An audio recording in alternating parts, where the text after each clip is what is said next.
In a previous video, Night Shadows, I learned that I had disappeared in Lions Valley Park during a visit to the abandoned cemetery of Proudfoot's Hollow.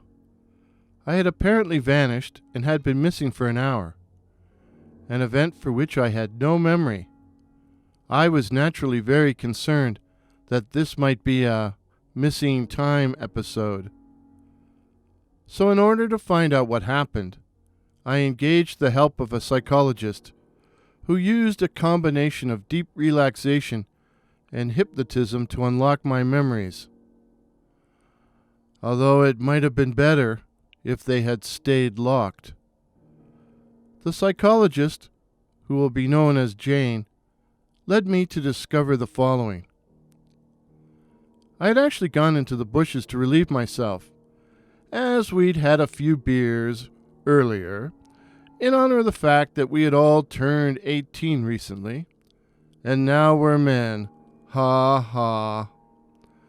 But I hadn't gone very far into the trees when I heard a voice that I knew.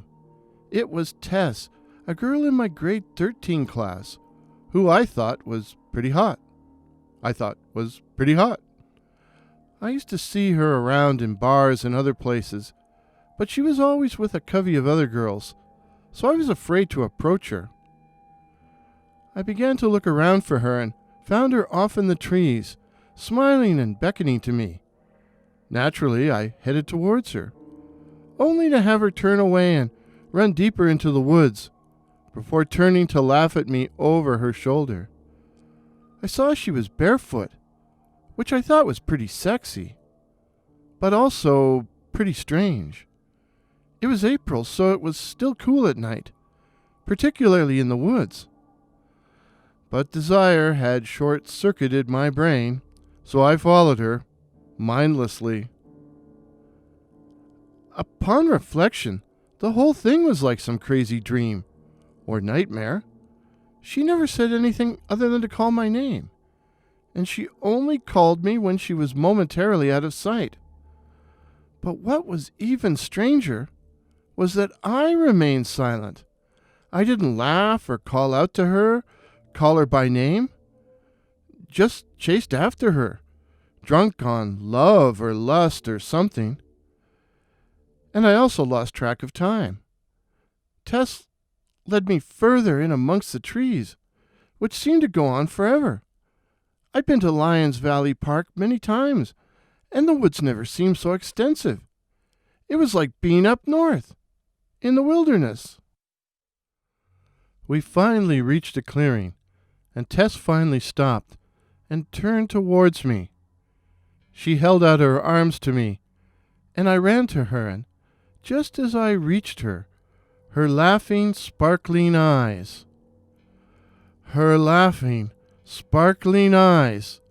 suddenly turned into two orbs of complete darkness, two black holes burning in her smiling face. And I was suddenly enveloped in glaring, intense, silver-white light, which faded into Stygian blackness. I came to in a huge examining room, which was more like an operating theater.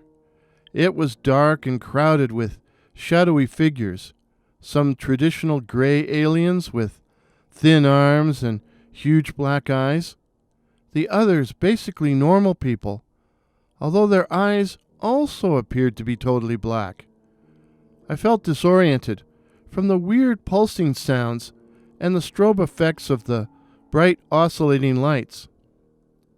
I was placed butt naked on an operating table.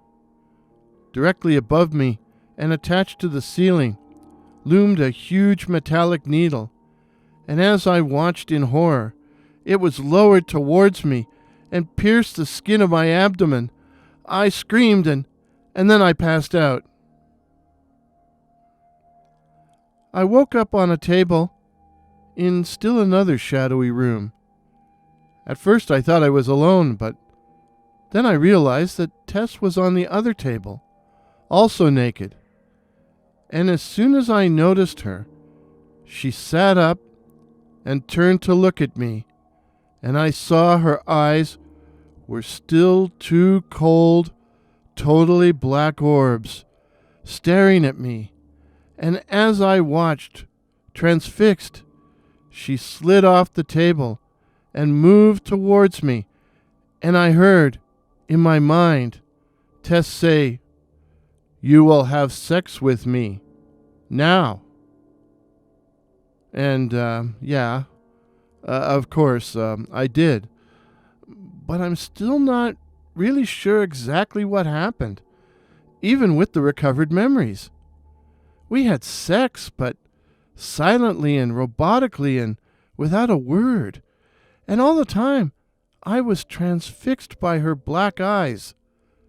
I say her, since I'm not sure if it really was Tess. I was transfixed by the unceasing radiation of gloom from those black eyes. And the next thing I knew, I was stumbling out of the trees, and my buddies were bawling me out for having disappeared on them, and I had no memory of what had just happened.